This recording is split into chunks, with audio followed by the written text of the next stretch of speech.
Greetings and salutations. It's been quite a week we've been through, and I want to do a video on surviving and transcending in a corrupt and obtuse world. How do we do it? Well, we better figure it out, because we live in a world where you do the right thing, you tell the truth, you get punished, you help somebody else, and you get mocked, It used to be, the expression was, do your good deeds in secret, because if you do them for people to see, you'll get a pat on the back, and that's the only reward you'll ever get. If you do them in secret, with honor and humility, nobody knows about it, then God will reward you much more so than the world's pat on the back. Well, that made a lot of sense. But the world is different now.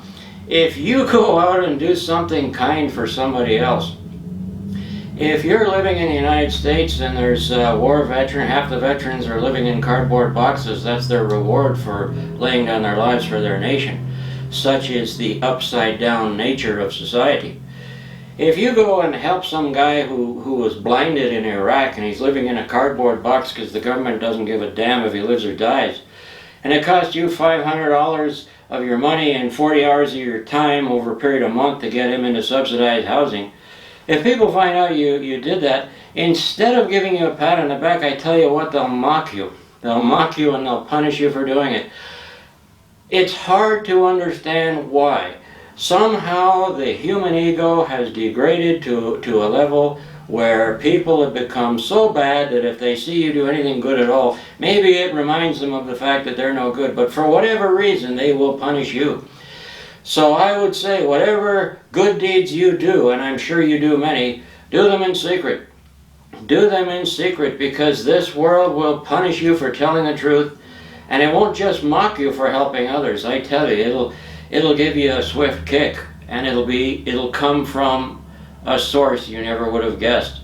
Friend of 20 years, friend of 30 years, you can expect a knife in the back and you won't know it, you won't see it coming. How could you? You don't think that way, but the human ego does. The human ego is a wicked thing, and we need to get rid of it for our own sake. We can't save the world, but we can improve ourselves. And we need to be able to survive in our lives. We need to be able to transcend so that we're not stuck in some cycle of reincarnation that goes deeper and deeper into the nonsense of this world. So how do we survive? How do we transcend in this corrupt, obtuse world? Let's look at that. Now, I believe that the most honest thing a person can do is give examples from his own life. So I'm going to give you a few examples from my own life. When I was a teenager, I thought I had the calling to serve God, and I probably did, but my family was Catholic, so I thought, well, yeah, I'll become a Catholic priest. That's what I'll do. I'll become a Catholic priest. I spent years trying to become a Catholic priest.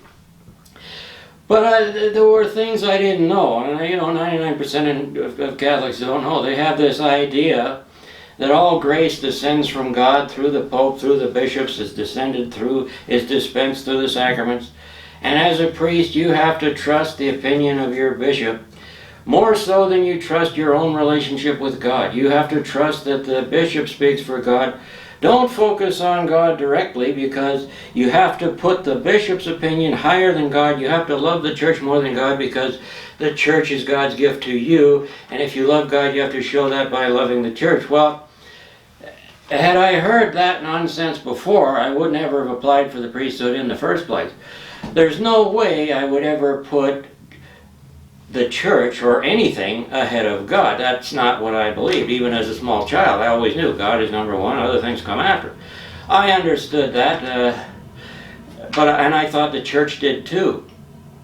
When I would be sitting as a teenager or in my early 20s in church and hearing priests totally incompetent, totally unable to describe Christ or misrepresenting Christ, I took it as incompetence, and in some cases I took it as, honestly, I thought they were stupid.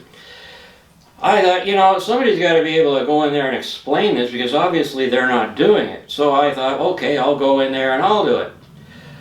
Well, what a rude awakening that was, I tell you. what I saw as incompetence, what I saw as stupidity, it was far worse than that. I mean, for a religious organization to put anything before God is an abomination, and yet they see themselves, they expected me to put them before God. They think that I'm going to see what the bishop says is the voice of God. Okay, I was very much involved in the church. I knew the bishop, okay? I understood that he was drunk most of the time. I understood that he was a philanderer. I understood that he let the secretary run the diocese because he was drunk. And they have the audacity to tell me that he speaks for God. He can't even speak for himself. So I thought, well, the hell with this. But I still had the calling, so I went out to become a Protestant minister.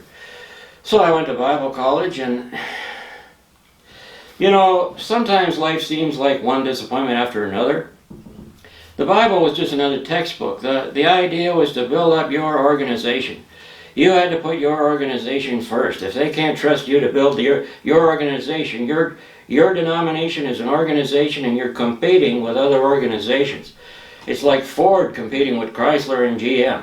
You've got your organization, you put your organization first because you're competing against the other organization, and it's all about that.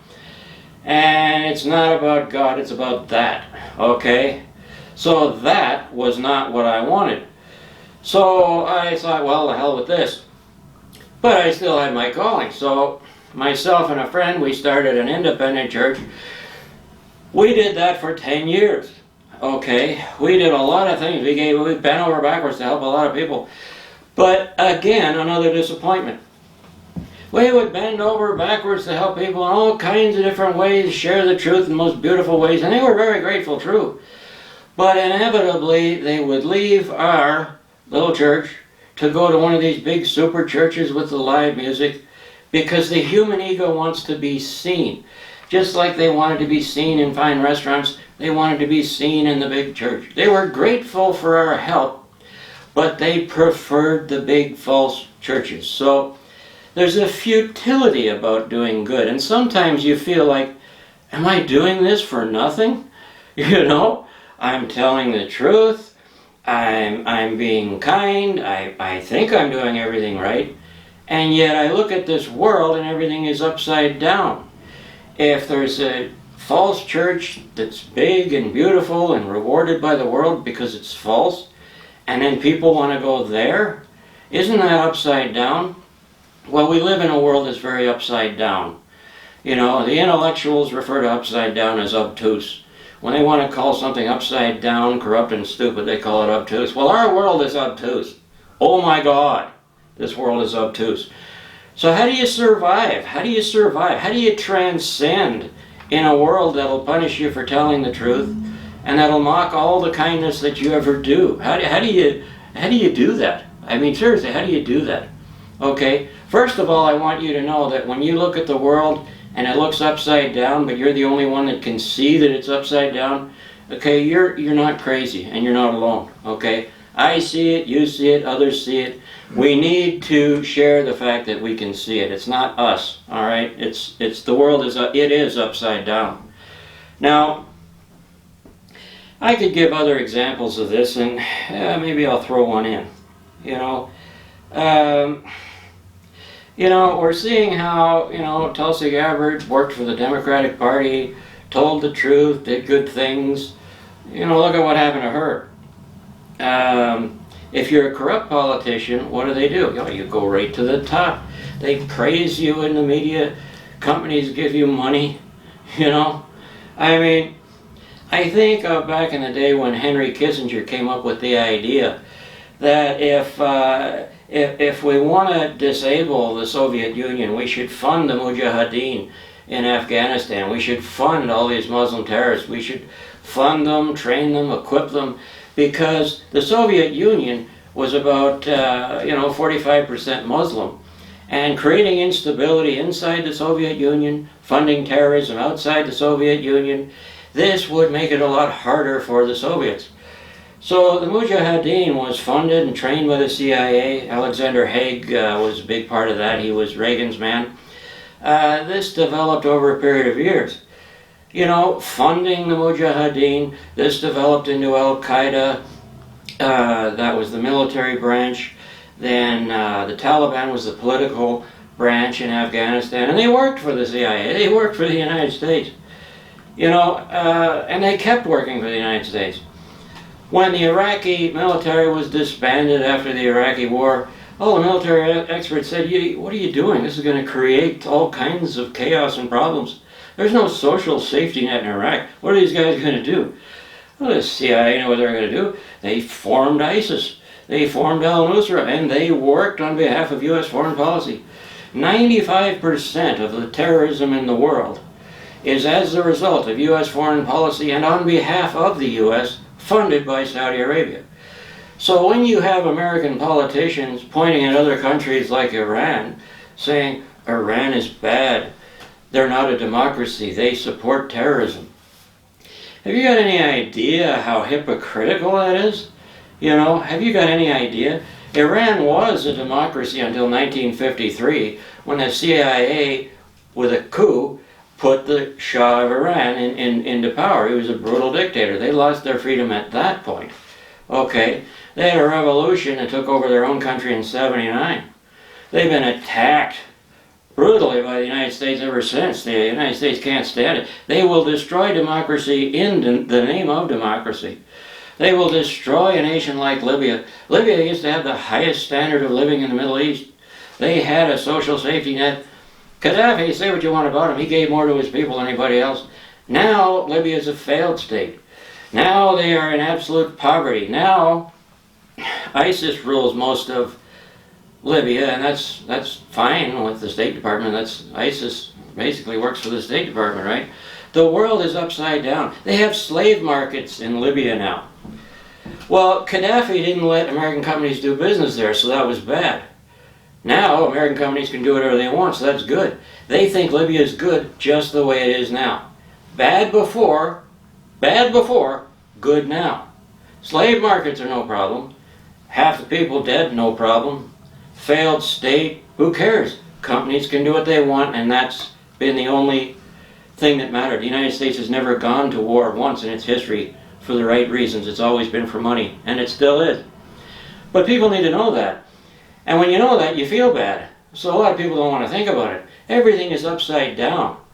You destroy democracy in the name of democracy? Well, that'll make you crazy if you think about it. You take the most affluent nation in North Africa, totally destroy it, leave it in poverty, and this you call humanitarian? You're doing this in the name of freedom? There's slave markets there now, and this in the name of freedom. You can go crazy looking at the world as it is now, but here's the answer. Here's what you do. Okay, all you can do, the only person you can save in this world is yourself, really. You can be kind to others, but you can only save yourself. You need to find your way into enlightenment, okay? Enlightenment gives you a set of values, okay? It gives you a set of values that is not crazy like the world. It's not obtuse. It's not upside down. It'll give you a set of values that represent a level of solid integrity that will protect your heart, mind, and soul. Okay? If somebody who lies, cheats, and steals in the name of Jesus Christ, who molests children in the name of Jesus Christ, if he tells you you're the jerk, all right, but you have this integrity, well, this integrity tells you, no, a jerk who does these things is telling me that I'm the bad guy, it bounces right off of you, okay? You've got to get your way to enlightenment so you can have this level of integrity that it'll bounce off of you, okay? When people are saying the opposite of what's true, instead of letting it drive you up the wall, and I know when they're saying the opposite of what's true, it drives you up the wall. And when they're using the opposite of the truth to attack you, well, that can really drive you up the wall. I mean, oh my God, you know, like, give me a break, man, give me a break. But that level of integrity will help. I hope this video helps. I want good people to share with other good people that we get the fact that the world is upside down. We get the fact we're the ones that can see straight. As far as these other ones, I tell you what, they're going to be standing naked before God, and they can explain it to Him. I don't need to hear their opinion. They can explain it to Him. I'm going to live my life according to the truth. You are too. Let's encourage each other. My name is Scott McGurn, and thank you for your time.